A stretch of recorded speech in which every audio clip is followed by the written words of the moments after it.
Le phare d'Alexandrie. Le phare d'Alexandrie est sans conteste un monument incontournable de l'histoire antique. Et ce n'est pas sans raison qu'il est cité parmi les 7 merveilles du monde antique.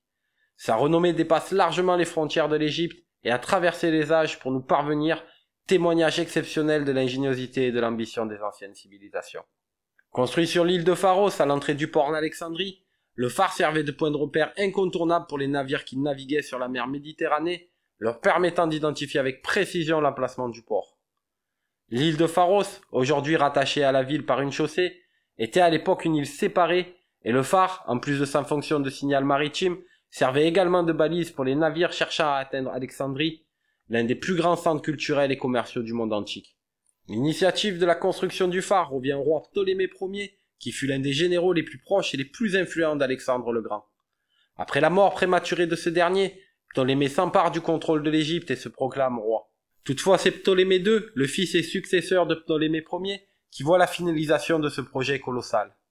Le règne de Ptolémée II, de 283 à 246 avant Jésus-Christ, est marqué par une période de prospérité et de développement culturel sans précédent, et le phare d'Alexandrie est achevé entre 280 et 247 avant Jésus-Christ. Et c'est sans doute l'un des symboles les plus marquants. L'architecte qui a conçu et supervisé la construction du phare est Socrate de Cnide. Son nom est parfois éclipsé par celui des commanditaires royaux du projet, mais il est largement reconnu comme l'esprit derrière ce chef-d'œuvre architectural.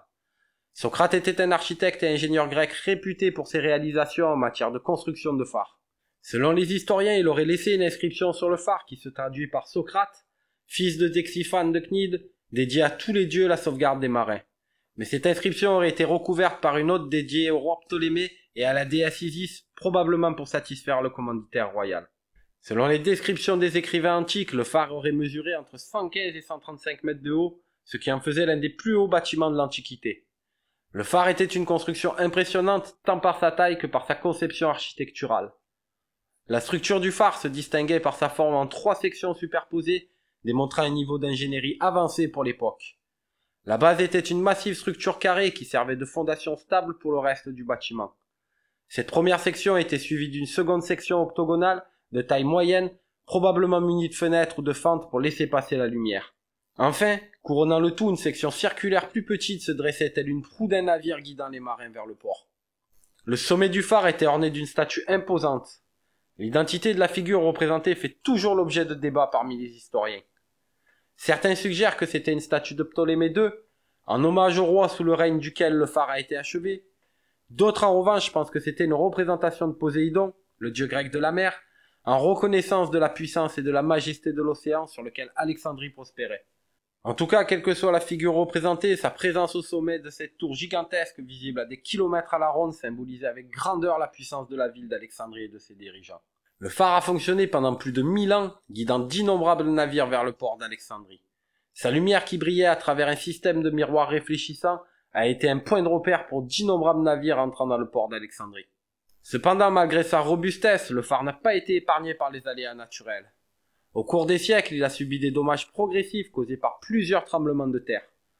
Ces tremblements de terre ont affaibli sa structure et par conséquent diminué sa fonctionnalité jusqu'à ce qu'il ne cesse finalement de fonctionner complètement autour du XIVe siècle. Au XVe siècle, le sultan mamelouk Qaitibay a ordonné la construction d'un fort sur l'île de Pharos en utilisant les pierres récupérées sur le phare en ruine. Voilà, nous arrivons à la fin de notre vidéo. Je vous remercie d'avoir pris le temps de la visionner. J'espère qu'elle vous a plu. Si c'est le cas, n'hésitez pas à la liker et à la partager avec vos amis. Merci de vous abonner à la chaîne si ce n'est pas déjà fait. Vous serez ainsi informé des prochaines publications, puis ça permettra à la chaîne d'être mieux indexée par YouTube. Un grand merci à tous les abonnés, aux anciens comme aux nouveaux. Prenez soin de vous et des vôtres. Je vous dis à très bientôt. Bye bye.